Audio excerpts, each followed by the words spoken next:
Jadi kayak untuk flex pick juga.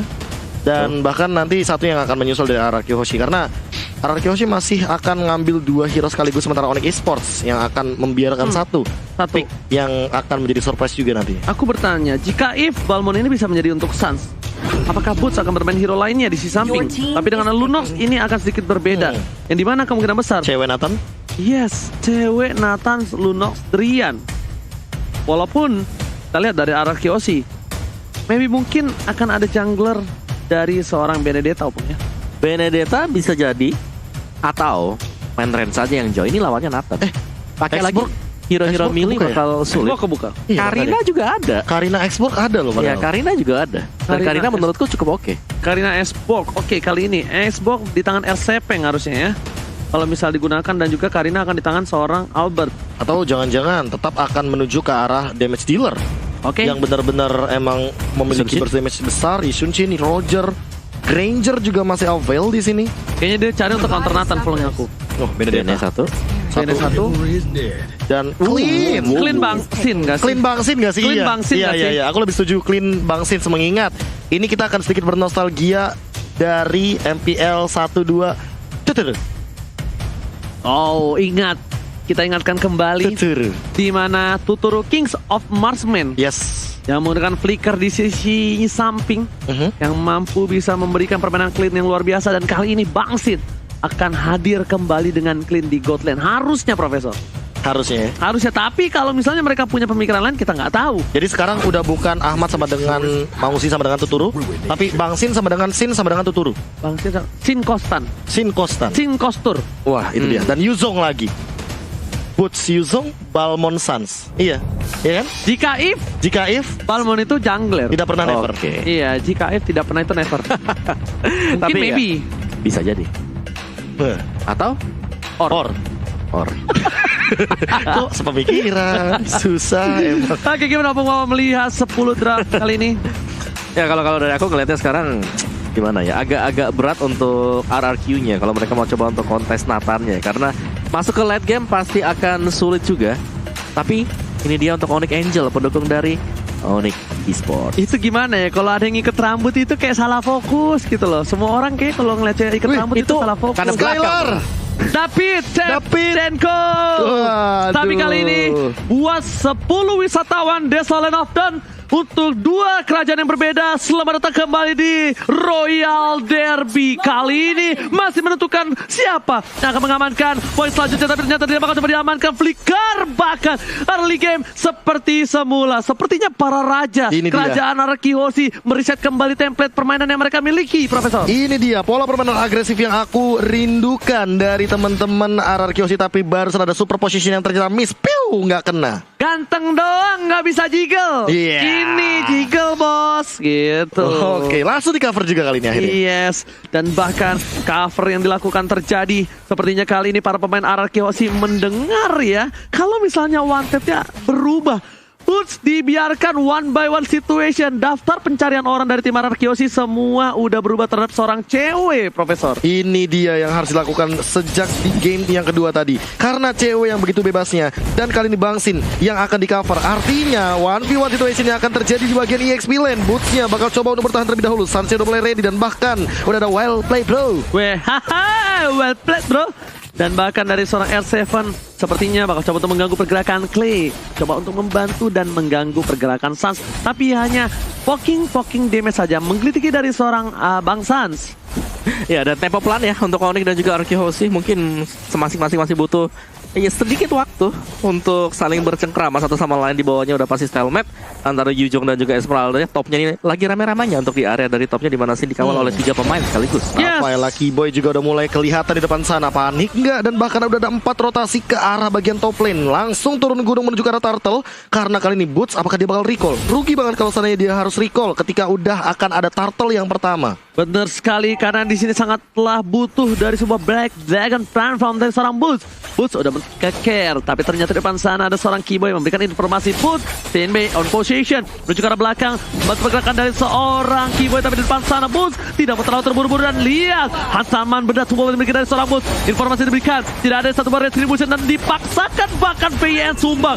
R7 is coming, World Manipulation bersama dengan Polestar. Lihat, damage yang dilakukan. Boots masih bertahan, masih mau lebih. R7 bersama dengan tuan muda Album seperti kali ini terperangkap, tak bisa pulang, maunya digoyang dan hilang di telan bumi. My God, satu lagi korban jiwa, 2 untuk 2, dan kali ini early game yang saling baku hantam. Onyx Esports, RRQ Hoshi masih sama-sama kera, tapi buat teman-teman yang lagi nobar lagi mabar, terus lapar, jangan lupa pakai kode promo MPLIDX Grab. Oke, ada pantun dari Hadi Madaprana, 2-3 Raja Tahta. Ayo Oji Om Awakabe, suksekan Royal Derby-nya. Wow.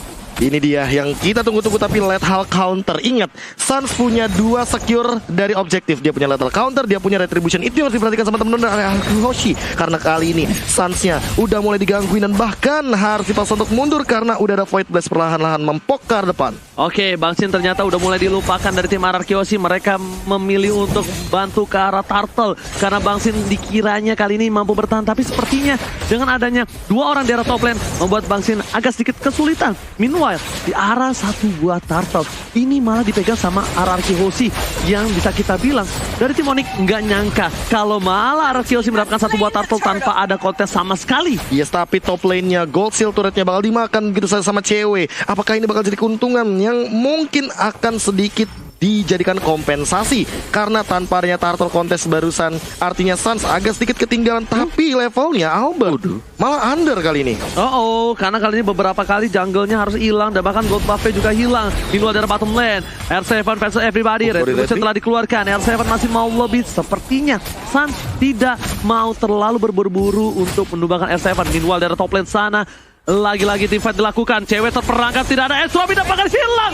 Albop masuk ke dalam sebuah kandang dari Onyx Esports, tapi ternyata dia pulang dengan hadiah yang mahal. Gold lanernya tercabut nyawanya. Yes, cewek tanpanya entropy, tanpanya flicker, dia harus terpick off di arah top lane. Dengan reward manipulation juga harus di pop out. Tapi kali ini Finn udah mulai langsung hadir di bagian mid lane-nya, coba untuk membersihkan clear lagi, reset lagi. RRQ Hoshi mau pick off mungkin ke arah gold lane lagi. Yes, benar-benar cewek bukan hanya tanpa flicker. Cewek di sini Nathan tanpa flicker dan entropi bagaikan aku tanpa kamu. Waduh. Cuma bisa diam di tempat dan pasrah akan keadaan. Waduh, pasrah akan keadaan, tapi tentu tidak akan pasrah lebih lama lagi karena kalau termakan playstyle-nya. Lihat Bang Sin udah punya Berserker Fury yang udah dikurangin juga dari harganya.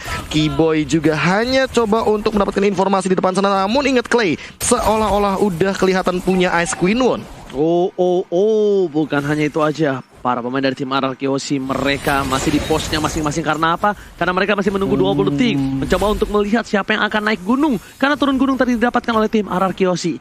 Bahkan dengan keuntungan yang dimiliki RRQ Hoshi, Onyx Esports masih memiliki keunggulan 300 perak. Tapi kali ini R7 di arah bottom lane coba dikejar terlebih dahulu dan bahkan soul gripnya nggak connect. Albert malah mengincar ke arah belakang. Holy Baptism connect, tapi Kiboy di dalam ancaman, masih ada flicker dan bootsnya yang kali ini akan terjebak. Apakah akan ada Black Dragon Form langsung dipowat ke arah belakang. Sukses sendirian langsung dikejar oleh 3 hero begitu saja. Finn yang masih bisa flick out ke arah belakang. Lethal counter gak connect siapa-siapa. Sun tumbang, Boots juga mungkin bakal menyusul, tapi ternyata masih ada pasif yang dia miliki. Albert ternyata harus menjadi ganjarannya 5-3 kali ini. Dia Boots menukar jiwa dan raganya untuk tuan muda Albert. Bahkan R7 tergocek, dipalingkan kanannya, ter-outplay. Hampir saja R7 tercabut nyawanya, tapi kali ini masih bertahan hidup di arah bottom lane. Di arah mid, Finn nggak punya flicker lagi. Super position yang kali ini membuat seorang cewek berhasil menembak dan diterima cintanya oleh seorang Pipin. Tidak tertolak begitu saja karena tidak ada objek lagi di depan sana, dan inilah di itemization ya Om. Iya, Esmeralda harus berhati-hati untuk R7, jangan sampai tergocek seperti tadi lagi. Enchanted dengan Dreadnought Armor dan pastinya tidak akan diselesaikan terlebih dahulu. Sedangkan untuk Yujong baru dengan War Axe-nya belum menuju ke sedang menuju ke arah dari Bloodlust Axe-nya, dan ada Hunter Strike yang memang sedari tadi sudah diamankan oleh Nathan. Berarti top lane-nya di sini sudah cukup secure, juga akan mengarah ke endless battle sebentar lagi.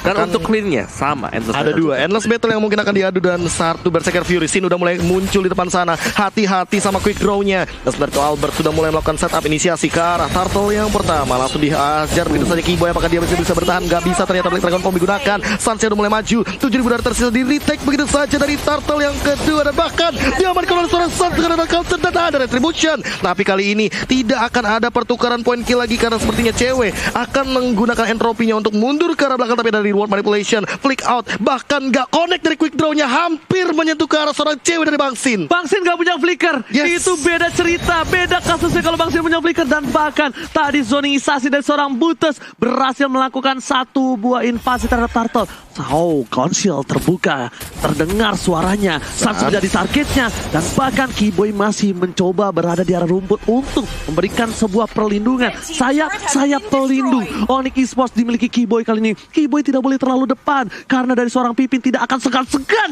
untuk melakukan satu pick over terhadap seorang Kiboy. Yes, dan Drian juga nggak boleh ke pick off. Ingat, Drian ini adalah sumber damage deal dari Onyx Esports juga. Dan kali ini Bang Sin yang udah mulai kelihatan dengan skin M2-nya. Apakah dia akan OTW ke M3? Wow, dengan clean-nya kali ini. Teori, tapi kali ini lihat Pipin is coming. I'm offended kali ini tidak bisa dikeluarkan karena lihat Holy Baptism. Dan seorang Kiboy memberhentikan pergerakan Pipin. Dengan rubinya dia agresif sekali. Melihat sedikit para pemain dari Onyx, kerajaan sebelah langsung matanya hijau kayak melihat duit. Buset, nggak gitu dong. Tapi kali ini langsung juga kita lihat dari item sesinya. Lightning Trance sudah diamankan Lunox. Yes, dan juga ada Ice Queen One. NOD untuk Eve-nya sendiri ini bakal strong untuk Arkehosi dari segi sisi yang mereka miliki sekarang. Tapi untuk lock-nya hanya akan mengandalkan dengan adanya Ruby untuk I'm Offended dan juga Donran. Yes, tapi balik lagi sih, dengan adanya satu Dominance Ice, artinya Boots dia akan memiliki spell fam yang tinggi. Pasifnya juga tidak akan maksimal walaupun dia punya satu Bloodlust X.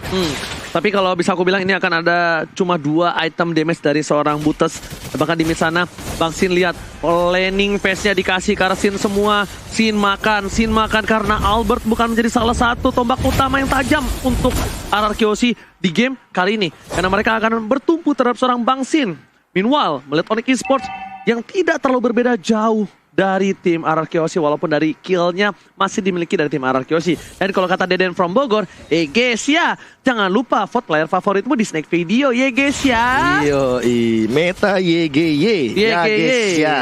Waduh, dan kali ini langsung ada pergerakan boost Falling Star pun digunakan. R7 langsung membuka setup inisiasi. Finn apakah bakal mendapatkan cewek, tapi miss begitu saja dari satu buah I'm Offended. Apakah bakal mengincar ke arah Lord yang pertama karena udah mulai kelihatan. Dan Kiboy dia harus lebih berhati-hati. Ingat, quick draw dari seorang Bang Sin ini akan sangat mematikan ke tubuh dari Roamer. No. Lihat di arah top lane sana dari tim Onyx Esports, mereka harus peka. Jangan sampai kehilangan satu turret pun karena di sini Lord bukan hanya menjadi salah satu objektif. SF dari bottom lane sana dengan flicker ke arah push yang cukup optimal, tapi oleh Baptism prediction from Kiboy. Oleh Baptism yang luar biasa. Kehilangan satu orang dari bottom lane ditukarkan satu buah turret. Pertukaran yang lumayan cukup adil. Kenapa? Turret di arah tengah ini mahal. Walaupun mereka kehilangan satu buah R7 dan tandanya Onyx akan memancing keributan di desa Lane of Dawn bersama dengan Bapak Lord yang terhormat. Tapi apakah ini akan adalah decision making yang bagus karena Lordnya masih di tengah-tengah di dalam pit dari Lordnya sendiri. Dan lihat Sansnya coba untuk mengamankan Cyclone Eye, coba untuk mengambil semua resource yang ada di bagian jungle. Albert juga udah mulai kelihatan, langsung coba untuk di-poke damage terlebih dahulu. Panther Sash coba untuk ke arah belakang, lethal counter, dan Driannya langsung jump in ke arah belakang. Tentunya dengan satu reward manipulasi ini dipopot dari Clay-nya, benar-benar mengincar ke arah Finn-nya tumbang, tapi ternyata di belakang sana cewek juga harus hilang. Bang Sin mendapatkan poin kill, Sans juga harus hilang, Kiboy juga harus tumbang, dan bahkan hampir rata di depan sana. Drian masih dikejar triple kill, another point dari Bang Sin, dan hanya tersisa Boots seorang dari Onyx Esports. Boots tidak bisa berulah kali ini. Bakal lihat snowballing yang dilakukan oleh tim Arkehosi. Mereka gak peduli apapun yang terjadi. Di depan sana masih ada 10 detik. Mereka mau yang mahal. Mereka mau inhibitor turret. Mereka fokus dan bahkan Boots tidak bisa masuk sembarangan. Ini mereka memiliki sebuah first damage yang cukup mahal dan mereka melepaskan. Boots tenang, Boots relax, relakan satu buah turret. Sepertinya informasi yang diberikan oleh sang kapten. Iya, ini dia pertukaran demi pertukaran udah mulai terjadi, dan kali ini Albertnya juga coba untuk mengambil satu lagi dengan objektif. Yes, dan ini ya replay kita presented by Samsung Galaxy A Series. Real world manipulation dibuka di momen yang sangat tepat sekali, dan Sansya juga harus tumbang di tangan Sin sendiri. Dan ini momen dimana Sin juga bisa mendapatkan free hit, triple kill, dan membuat positioning dari Arkehosi semakin matang. Itu yang dibilang sama Profesor, quick draw-nya brutal. 5 hit soalnya. Yes, bener banget. Jangan sampai direlakan begitu saja. Dan sepertinya dari itemnya apa, Mama? Ya, clean-nya pasti kalau kita lihat di sini ada Melvic Roar di sana. Melvic Roar plus dia juga punya Endless, jadi akan ada sedikit BOD kan? true damage, dan ini bisa jadi BOD untuk next item bagi clean sendiri. Oke, Sun sendirian, tapi kali ini apakah dia masih bisa bertahan? Dan ternyata gak bisa, dia terculik di depan. Langsung mengambil resiko juga bagi Onyx Esports. Oh, bukan hanya terculik, tapi ini ada Lord yang bebas. Lord sudah di-enhance. Para pemain dari tim Onyx Esports memiliki kerugian luar biasa. Apakah bakal ada tabrak gaming? Tapi nyatanya mereka memilih untuk terhadap R7 yang tidak berhasil didapatkan. R7 memancing keributan. World Manipulation di depan sana. Dia tertangkap. Bahkan keuntungan yang luar biasa. Keyboy gak boleh pulang, mau jadi goyang. R7. Keyboy ditutup jalannya. Jalannya terlalu becek. RRQOC membalikan keadaan. Boots versus everybody. Boots berulang kembali. Boots mencoba untuk bertahan. Damage yang besar. Boots gak mampu menahannya. Ini bencana. Para pemain dari tim Onyx Esports, mereka tersisa 2 player sebelum Bapak Lord menginjakan di kaki base-nya. Damage dikeluarkan. World Manipulation gak bisa ditahan. Sas pun harus hilang. Fokus ke arah belakang. Cewek dan hampir wipe out. This is it. Raja dari segala raja mendapatkan game yang ketiga. Dan inilah dia 2-1 tentunya. Saking excitednya lihat bagaimana R7 yang lepas banget di game kali ini. Dia yang dari tadi di game pertama, di game yang kedua menggunakan Chow seolah-olah ditutup-tutupi. Tapi di game yang ketiga dia lepas dengan Esmeraldanya. Dia berdansa di Land of Dawn. Dia menarik ke kanan dan ke kiri, memporak-porandakan Onyx Esports dengan poin 2-1 di game kali ini. Ya, dan juga dari Onyx tadi, mereka sulit banget untuk bisa menahan adanya clean dari sini yang memang dikawal semenjak awal. Sedangkan Esmeraldanya ini bebas banget untuk Esmeralda sendiri. Dan ya ini situasi dari RRQOC setelah mengalami kemenangan.